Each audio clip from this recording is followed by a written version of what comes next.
अस्सलाम वालेकुम रहमतुल्लाहि बरकातुहू। प्यारे बच्चों, आप लोगों का इस्तकबाल है अक्सर एकेडमी पर। और हम लोग बात कर रहे हैं इंसानी निज़ाम अमल तनफ़ुस। और अब तक इस इंसानी निज़ाम अमल तनफ़ुस में हम लोगों ने जो बातें सीखी है उसमें आपको याद होगा कि लास्ट लेक्चर में हमने कहा था कि जो हमारे फेफड़े होते हैं, फेफड़ों के अतराफ में गिलाफ होता है, उस गिलाफ को क्या कहते हैं? Pleura membrane. उस गिलाफ को हम क्या कहते हैं? Pleura membrane. और आज हम उससे आगे बात करने वाले हैं। और अगर आपको याद होगा तो उस वक्त मैंने ये बताया था कि यहाँ जो हमारे लंग्स होते हैं, है ना, जो फेफड़े होते हैं, ये फेफड़ा है हमारा, ठीक है। इस फेफड़े के अतराफ में क्या होती है? इस फेफड़े के अतराफ में होती है मेम्ब्रेन,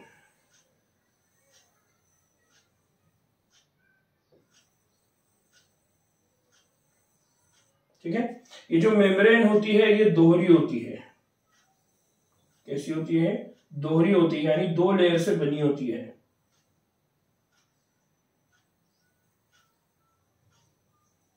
ठीक है। दो लेयर से बनी होती है। और उस वक्त मैंने दिखाया था कि एक जो होती है वो अंदरूनी, और है ना, एक अंदरूनी होती है और दूसरी कैसी होती है? बैरूनी, ठीक है। और मैंने दिखाया था कि जो अंदरूनी होती है उसके लिए इंग्लिश में वर्ड इस्तेमाल किया जाता है विसेराल, और जो बैरूनी होती है उसके लिए वर्ड यूज किया जाता है पेराइटल, ठीक है। तो याद रखना है ये मेम्ब्रेन, और इन दोनों से जो मेम्ब्रेन बनी हुई है उसका कॉमन नेम क्या होता है? उसका नाम होता है प्लूरल। क्या नाम है उसका? प्लूरल झिल्ली, ठीक है। तो ये हमने आखिरी लेक्चर में देखा था। इस तरह से हमारा जो फेफड़े है वो हमारे सदर में, यानी हमारे सीने में रखा हुआ है। अब यहाँ बहुत अहम चीज है जिसको आपको याद रखना है, वो क्या है कि जो बैरूनी झिल्ली है, ये जो बैरूनी प्लूरल मेम्ब्रेन है, यानी ये बाहर वाली जो मेम्ब्रेन है बैरूना, ये सदर के अस्तर, सदर के अस्तर मतलब, सदर मतलब हमारा सीना, सदर मतलब कौन हो गया? हमारा सीना। फॉर एग्जाम्पल ये लंग्स है और यहां पर ये सीने की हड्डियां, ये कौन है? सीने की हमारी क्या है? हड्डियां, है ना। इस तरह से सीने की क्या होंगी? हमारी हड्डियां होगी, यानी हमारा जो रिब केज है, ये जो सीने वाली हड्डियां है, ये सीने वाली हड्डियां। तो इन सीने वाली हड्डियां से ये जो बैरूनी मेम्ब्रेन है ये अटैच होंगी या उसके करीब लगकर होगी। उसकी वजह से क्या होगा? जब भी ये रिब्स, ये हड्डियां फैलेंगी तो साथ में उसकी वजह से कौन फैलेगा? उसकी वजह से ये जो हमारे फेफड़े हैं वो भी फैलेंगे। यानी हमारे जिस्म के अंदर जब हम सांस लेते हैं तो इस तरह से क्या होता है? ये जो सीना है ये फैलता है, इसके फैलने की वजह से अंदर जो फेफड़ा है वो भी क्या होता है? फैलता है। तो इसका रीजन क्या है? इसकी वजह क्या है? इसकी वजह ये है कि हमारी जो हड्डियां हैं वो और जो हमारा फेफड़ा है उसको एक दूसरे के साथ जोड़ के रखा गया है। और वो जोड़ के रखने का काम कौन करता है? वो जोड़ के रखने का काम बैरूनी प्लूरल झिल्ली करती है। ये बहुत अहम है, इसको याद रखना है, ठीक है। पहली बात। दूसरी बात, अंदरूनी प्लूरल झिल्ली। अब अंदरूनी प्लूरल झिल्ली क्या करेगा? तो अंदरूनी प्लूरल झिल्ली का काम, एक और काम होता है। वो काम क्या होता है? जो अंदरूनी प्लूरल झिल्ली है वो हमारे फेफड़ों के साथ कांटेक्ट में होती है। किसके साथ जुड़ी हुई होती है? फेफड़े। तो यहां याद रखिए कि जो अंदरूनी झिल्ली है वो फेफड़े की सतह के रास्ते में होती है। अगेन मैं दोबारा और एक मर्तबा आपको समझाने के लिए उसी शक्ल को बना रहा हूं।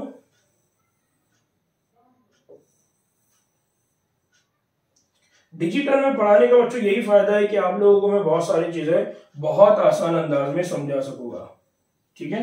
तो ये एक प्लूरल झिल्ली है, ठीक है। तो ये जो प्लूरल झिल्ली है ये अंदरूनी है। ये प्लूरल झिल्ली कैसी है? अंदरूनी प्लूरल झिल्ली है। तो अब ये किसके साथ जुड़ी हुई है? ये फेफड़े की सतह के साथ जुड़ी हुई है।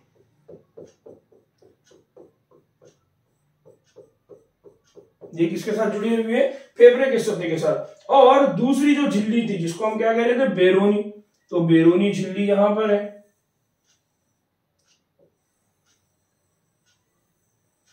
ठीक है। तो बैरूनी झिल्ली, और बैरूनी झिल्ली का कांटेक्ट किसके साथ है? बैरूनी झिल्ली का कांटेक्ट हमारी जो पसलियां है जो थोरैसिक केज है उसके साथ है। तो जब ये इसको खींचेगा तो ये दोनों के बीच में भी जॉइनिंग है, वो उसको खींचेगा। उसकी वजह से क्या होगा, जो रिब्स है जब उनके अंदर वो जब एक्सपांड होगी, जब वो फैलेगी, तो उसकी वजह से बैरूनी झिल्ली भी खींचे जाएंगी। बैरूनी झिल्ली अगर खींचे जाएंगी तो अंदरूनी झिल्ली खींचे जाएगी, अंदरूनी झिल्ली अगर खींचे जाएगी तो हमारे फेफड़े भी खींचे जाएंगे। इस तरह से हमारे सदर के यानी हमारे सीने के फैलने की वजह से फेफड़े भी फैल जाते हैं, ठीक है। तो ये बहुत अहम काम है जो किसका है, ये अहम काम हमारे जिस्म के अंदर मौजूद प्लूरल झिल्ली का है। किसका काम है वो? प्लूरल झिल्ली या प्लूरल मेम्ब्रेन, क्या बोला जाता है इसको? प्लूरल झिल्ली, या उसी को क्या कहा जाता है?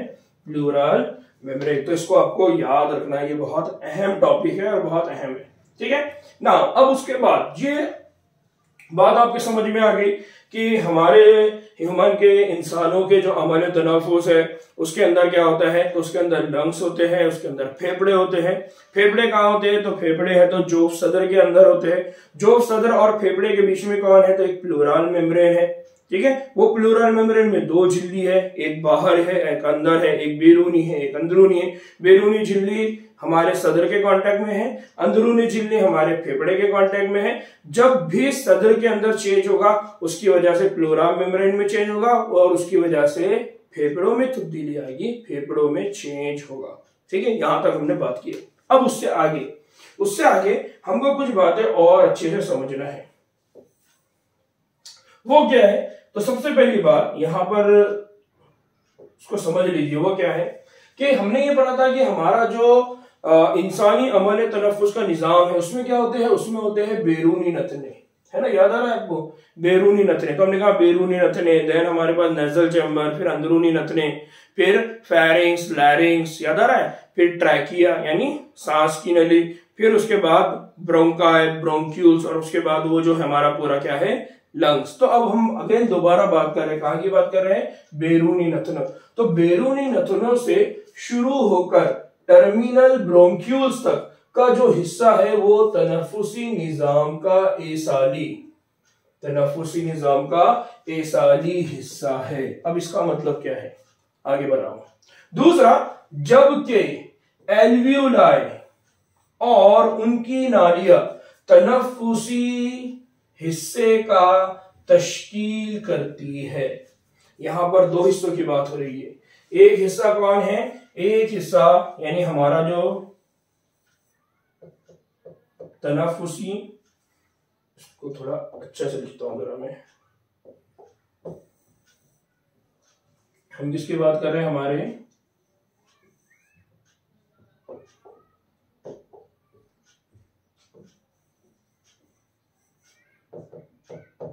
हम किसकी बात कर रहे हैं? तनफुसी निजाम। हमने कहा कि इस तनफुसी निजाम के अंदर दो हिस्से हो गए। एक हिस्सा कौन हो गया? एक हिस्सा हो गया जिसको कहा जा रहा है एसाली। क्या कहा जा रहा है इसको? एसाली हिस्सा। और दूसरा जो हिस्सा है, एक हिस्सा कौन सा है? एसाली हिस्सा, और दूसरा हिस्सा कौन सा है?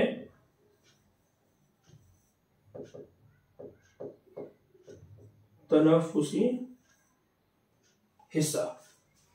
एसाली हिस्से को इंग्लिश में कहा जाता है कंडक्टिंग। क्या कहा जाता है इसको? उसको कहा जाता है कंडक्टिंग।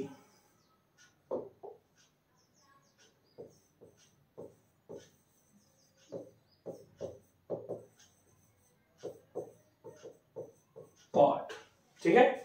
और तनफुस हिस्से को कहा जाता है एक्सचेंज पार्ट।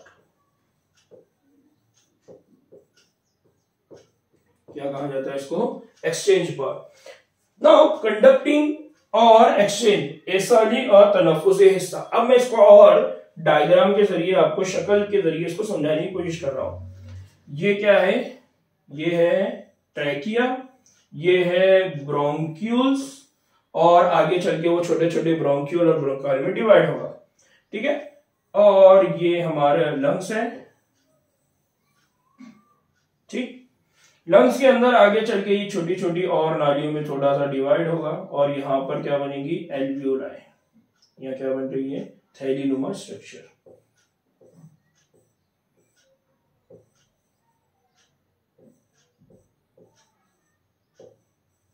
ठीक है, इन हिस्सों को हमने क्या नाम दिया था, इन हिस्सों को हमने नाम दिया था एल्वियोली। क्या नाम दिया था हमने इनको, एल्वियोली। और हमने क्या कहा था, ये है ट्रेकिया। ठीक है, तो बच्चों एसाली हिस्सा किसको कहते हैं, एसाली हिस्सा यहां से लेकर यहां तक, ये सारा हिस्सा कौन है, ये सारा हिस्सा है एसाली।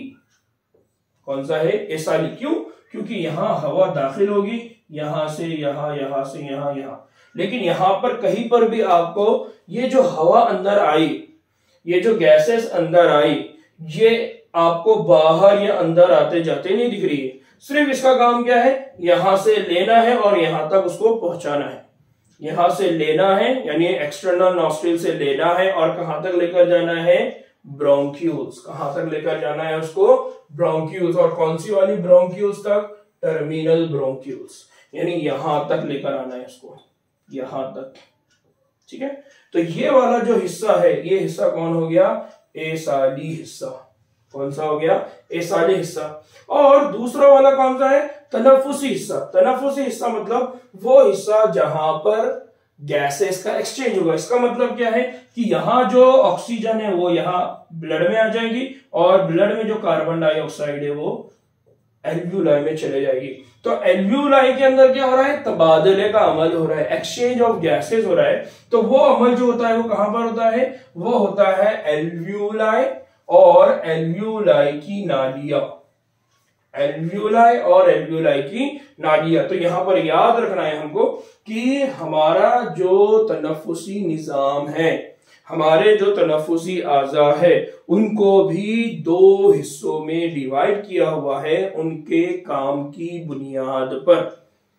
अगर वो हवा को बाहर से लेकर सिर्फ एल्वियोलाई तक पहुंचा रहे हैं, बाहर से लेकर एल्वियोलाई तक पहुंचाने का काम कौन करेगा, एक्सटर्नल नॉस्ट्रिल से टर्मिनल ब्रोंक्यूल्स, तो उस हिस्से को हम क्या कहेंगे, एसाली हिस्सा, कंडक्टिंग पार्ट। और वो हिस्सा जहां पर ऑक्सीजन और कार्बन डाइऑक्साइड का तबादले का अमल हो रहा है, एक्सचेंज हो रहा है, लेना देना हो रहा है, तो वो वाला हिस्सा क्या कहलाएगा, तनफुसी हिस्सा। और उसी को हम क्या कहेंगे, एक्सचेंज पार्ट। इसको याद रखना है, इसको समझ लीजिए। ठीक है, नाउ और आगे कि एसाली हिस्सा कुर्रेबाद को, कुर्रेबाद मतलब एटमॉस्फेरिक एयर। कुर्रेबाद का मतलब क्या होता है, एटमॉस्फेरिक एयर।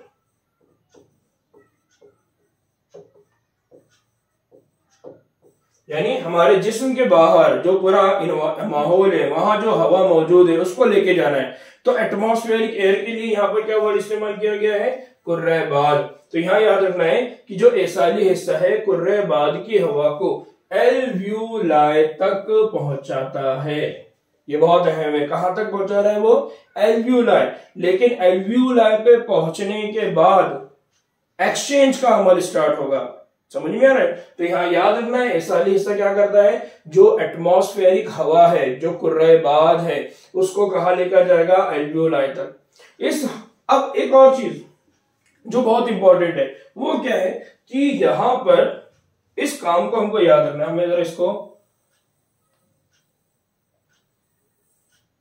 ठीक है, एसाली हिस्से का काम क्या है, एसाली हिस्से के यहां 3 काम बताए वाले हैं। कौन कौन से 3 काम है मैं उसको बताता हूं। एसाली हिस्से के 3 काम है। पहला काम क्या है, जब भी हम हवा हमारे जिस्म के अंदर लेके जाते हैं तो उस हवा के अंदर बहुत सारे जर्रात मौजूद होंगे। आप किसी सड़क से जा रहे हैं, या आप घर झटक रहे हैं, या कहीं पर आप कंपनी में काम करते हैं, आप आटे की गिरने पे काम करते हैं, आप सीमेंट की कंपनी में काम करते हैं, तो वहां जो हवा है उसमें क्या होंगे, जर्रात होंगे, सीमेंट के जर्रात होंगे, या हमारे जो आटा है उसके जर्रात होंगे, तो वो उड़ते रहेंगे। और उड़ने की वजह से क्या होगा, वो हमारे जिस्म के अंदर हवा के साथ क्या करेंगे, जाएंगे। तो हवा के साथ वो हमारे जिस्म के अंदर नहीं जाना चाहिए। तो अब क्या करना होगा, उनको साफ करना होगा। उस हवा को क्या करना पड़ा, उस हवा को प्यूरिफाई करना पड़ेगा, उस हवा को खालिश करना पड़ेगा। खालिश करने के लिए आपको क्या करना पड़ेगा, उस हवा के अंदर जो जर्रात मौजूद है उनको हटाना पड़ेगा। तो पहला काम ये क्या करता है, इसका पहला काम है हवा के अंदर मौजूद जर्रात को हटाना। पहला काम क्या है, हवा के अंदर मौजूद जर्रात को हटाना। तो जो हमारा एसाली हिस्सा है वो क्या करता है, वो हवा के अंदर मौजूद जो जर्रात है उन जर्रात को वो क्या करता है, बाहर निकालता है। क्या करता है, वो हवा के अंदर मौजूद जर्रात को हटाता है। पहला फंक्शन, हवा के अंदर मौजूद जर्रात को क्या करता है, हटाता है। दूसरा कि जो भी हवा हमारे जिस्म के अंदर जाएगी वो हवा कैसी रहेगी, वो हवा को क्या करना है, मरतूब बनाना है। उस हवा को क्या करना पड़ेगा, मरतूब बनाना पड़ेगा। कुछ हवा होगी जो खुश्क होगी, खुश्क हवा हमारे लंग्स के अंदर तक नहीं पहुंच सकती, तो उसके लिए क्या करना पड़ेगा, उसको फेफड़ों तक पहुंचाना है, तो उसको क्या करना पड़ेगा, मरतूब। तो हवा को क्या करना है, हवा को मरतूब बनाना है। क्या करना है, हवा को मरतूब बनाना।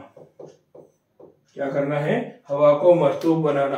ना तीसरा काम क्या है, हवा के दर्जे हरारत तक लेकर आता है। तीसरा वो काम क्या करता है, जो भी हवा है उसको हमारे जिस्म के दर्जे हरारत तक लेकर आना। यहां पर थोड़ी गड़बड़ हो गई, इसको याद रखिए कि तीसरा काम हमारे जो एसाली हिस्सा है, जो हमारा कंडक्टिंग पार्ट है, वो क्या है कि जो हवा मौजूद है उस हवा के दर्जे हरारत को जिस्म के दर्जे हरारत के बराबर लाना। क्या काम करना होता है, हमारा जो जिस्म का दर्जा हरारत है और जो हवा का दर्जा हरारत है उन दोनों को क्या करना है, एक जैसा करना है, उनको बराबर करना है। क्यों, सर्दी के दिनों में हवा में बहुत ज्यादा रहेगा, गर्मी के दिनों में बहुत ज्यादा गर्म रहेगी। तो अब जिस्म के अंदर जब हवा जाएगी तो जिस्म तो 37 डिग्री सेल्सियस पे है। अब अगर ठंडी हवा चले गई तो, और या बहुत ज्यादा गर्म हवा चली गई तो, दोनों भी असना में हमारा जो अमल तनफुसी निजाम है, जो आज़ा है, वो क्या हो सकते हैं, खराब हो सकते हैं। तो उस वक्त ये हमारे जिस्म के अंदर एसाली हिस्सा हवा के दर्जे हरारत को या तो कम करेगा या बढ़ाएगा, यानी ऐसा करेगा कि वो हमारे जिस्म के दर्जे हरारत से क्या हो जाए, एक जैसा हो जाए, उसके बराबर हो जाए। तो ये बहुत अहम काम है जिसको याद रखना है आपको। तो हमने कहा कि हमारे जिस्म के अंदर क्या होते हैं, जो तनफुसी निजाम है उसको दो हिस्सों में डिवाइड किया हुआ है, दो हिस्सों में इसको तकसीम किया गया है। एक हिस्सा वो है जिसको हम कहते हैं एसाली हिस्सा, दूसरा हिस्सा वो है जिसको हम कहते हैं तनफुसी हिस्सा। एसाली हिस्से के 3 काम हैं, एक हवा के अंदर मौजूद जर्रात को निकालना, दूसरा हवा को मरतूब करना, तीसरा जो भी टेम्परेचर है, दर्जे हरारत है हवा का, उसको जिस्म के दर्जे हरारत के मुताबिक करना या जिस्म के दर्जे हरारत के बराबर करना। ठीक, इसको याद रखिए। तो ये हो गया एसाली हिस्से का काम। अब तनफुसी हिस्से का काम क्या है, तो तनफुसी हिस्सा जो है, तनफुसी हिस्सा या हम उसको कहेंगे तबादले वाला हिस्सा, वो मकाम है जहां हकीकतन खून और कुर्रे बाद की हवा के दरमियान ऑक्सीजन और कार्बन डाइऑक्साइड का क्या होता है, नुफूज वाक़े होता है। यानी यहां पर क्या होगा, जो तनफुसी हिस्सा है, ये जो तनफुसी हिस्सा है, ये तनफुसी हिस्सा कैसा है, फॉर एग्जाम्पल ये हमारे लंग्स है, ठीक है, और लंग्स के अंदर क्या है, एल्वियोलाई। इस एल्वियोलाई के पास से कौन जा रही है? ब्लड वेसल, यानी खून की नाली। तो खून की नाली के अंदर क्या ऐड करना है? ऑक्सीजन, और खून की नाली से क्या ले लेना है? Carbon dioxide. तो देना क्या है? ऑक्सीजन, लेना क्या है? Carbon dioxide. तो ये जो लेने देने का अमल है ये कहां पर होगा? तनफुसी हिस्से में, जिसको हम क्या कहते हैं? Exchange part. तो बहुत अहम चीज को आपको याद रखना है, जो एसाली हिस्सा है और जो तनफुसी हिस्सा है, तो तनफुसी हिस्से का काम ये है कि वो तबादले का काम करेगा, एक्सचेंज का काम करेगा। वो खून से कार्बन डाइऑक्साइड लेगा और खून को ऑक्सीजन देगा। इस तरह से हमारे जिस्म को हमेशा ऑक्सीजन क्या होते रहेंगी? मुहैया होते रहेगी, और कार्बन डाइऑक्साइड वहां से निकलते रहेगी। तो यहां पर बहुत अहम बातें याद रखना है कि जो तनफुसी हिस्सा है उसके अंदर दो पार्ट है, एक कंडक्टिंग पार्ट है और एक कौन सा पार्ट है? तनफुसी पार्ट है। उम्मीद है बच्चों कि आप लोगों को ये बातें यहां पर समझ में आई होगी। नाउ हम आगे बढ़ रहे हैं।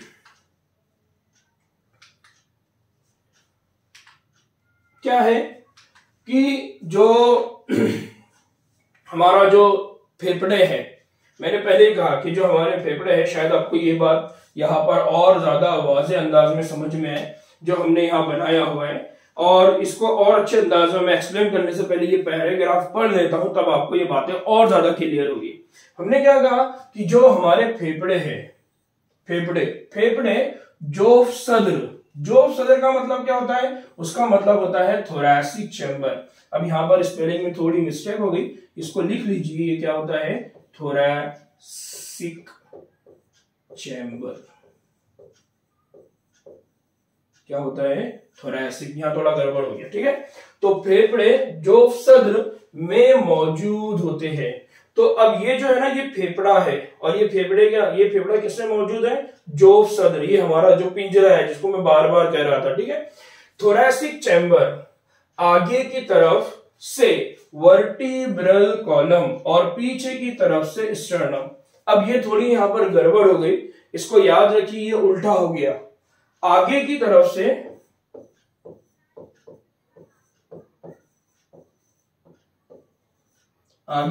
से स्टर्नम, यानी सामने की जानिब ये बोन है स्टर्नम, और पीछे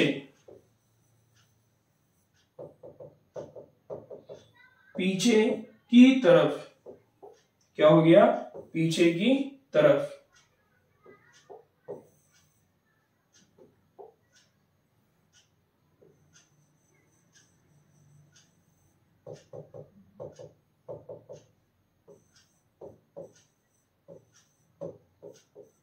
पीछे की तरफ से कौन होता है? पीछे की तरफ से होता है जो हम कहते हैं वर्टिब्रल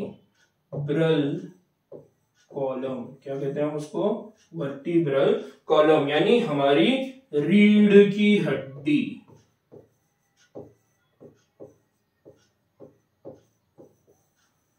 क्या होती है? रीढ़ की हड्डियां। तो यहां याद रखिए, थोरैसिक चैम्बर, आगे की तरफ स्टर्नम, और पीछे की तरफ क्या रहेगा? Vertebral column.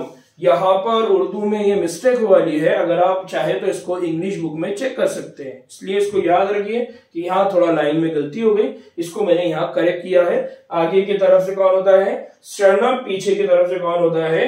Vertebral column. अब आगे और पीछे के लिए आमतौर पे एनसीईआरटी जो लफ्ज इस्तेमाल करती है वो क्या है? वो वर्ड है, आगे की तरफ से अगर बोलना है एनसीईआरटी को, तो हो सकता है कि एग्जाम में आपको ये पूछ ले या एग्जाम में आपको ये दे, तो आपके लिए आसान रहे समझना। आगे की तरफ से का मतलब होता है वेंट्रल। कौन सा होता है? वेंट्रल। और पीछे की तरफ से का मतलब होता है डॉर्सल। क्या मतलब होता है? डॉर्सल। तो आगे के लिए वेंट्रल वर्ड यूज किया जाता है, पीछे के लिए डॉर्सल लफ्ज यूज किया जाता है। इसको आपकी नोटबुक में लिख लीजिए, ठीक। नाउ दूसरी बात कि दाएं और बाएं, सीधा और उल्टा, ये जानिब की तरफ से रीढ़ की हड्डियों, कौन से वाली?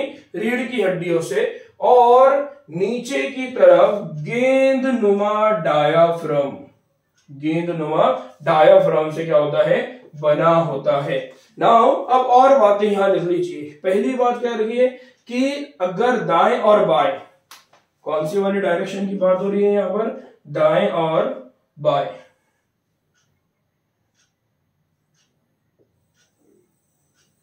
ये आप लोगों ने लिख लिया होगा, ठीक। अब बात किसकी हो रही है, बात किसकी हो रही है अभी, दाएं और बाएं, दाएं और बाएं जानिब से, दाएं और बाएं जानिब से यहां पर कौन होती है, यहां होती है रिब्स, कौन होती है, रिब्स। और उन रिब्स को क्या कहा जा रहा है, उन रिब्स को कहा जा रहा है रीढ़ की हड्डियां, जबकि हमको मालूम है कि इनको हम क्या कहते हैं, पसलियां।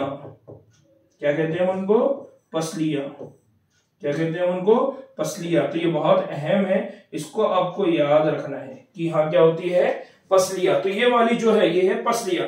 अब इसी के लिए, इसी के एक और आगे एक और वर्ड बता देता हूं, फिर उसके बाद इंशाल्लाह उसको बताएंगे। दूसरा एक और कहां पर ये है नीचे की तरफ,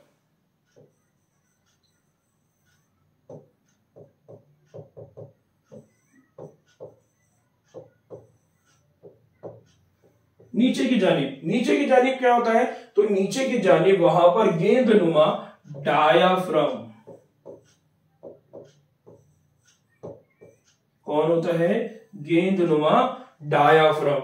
अब बच्चों याद रखिए कि इंग्लिश में इनके लिए जो लफ्ज है, या आपको एग्जाम में जब बायलिंगुअल लैंग्वेज आ रही है, उर्दू में भी आ रहा है इंग्लिश में भी आ रहा है, तब आपके लिए समझना आसान हो इसलिए लिखा रहा हूं। दाएं और बाएं के लिए लफ्ज यूज किया जाता है लैटरल, क्या, लैटरल साइड, ठीक।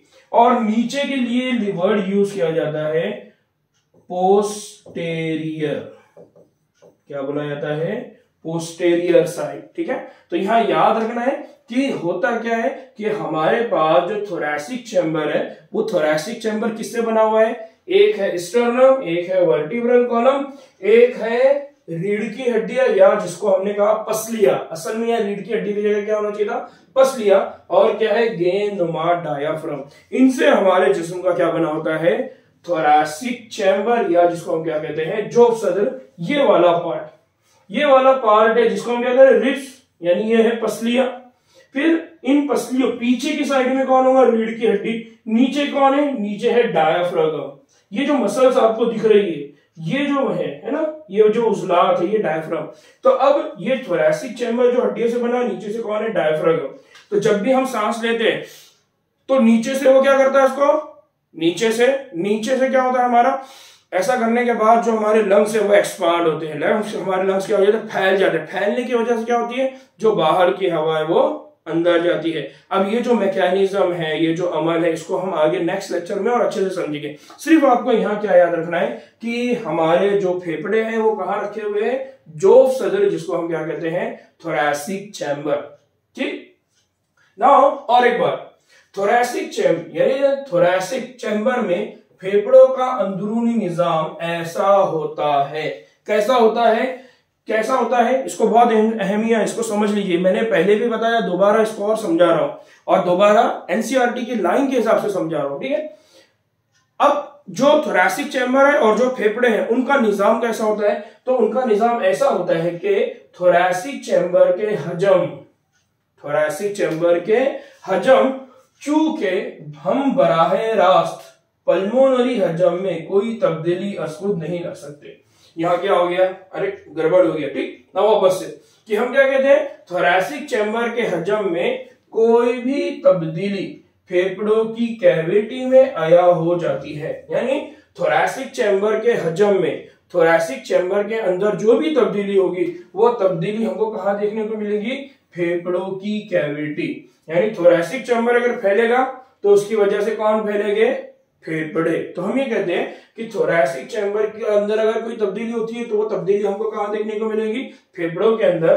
तनफ्फुस के निजाम में ऐसी तरतीब लाजमी है, यानी इसका मतलब ये है कि हमारे जो फेफड़े हैं ये खुद से कभी भी फैल नहीं सकते, उनको फैलाना पड़ता है। और फैलाने का काम कौन करता है?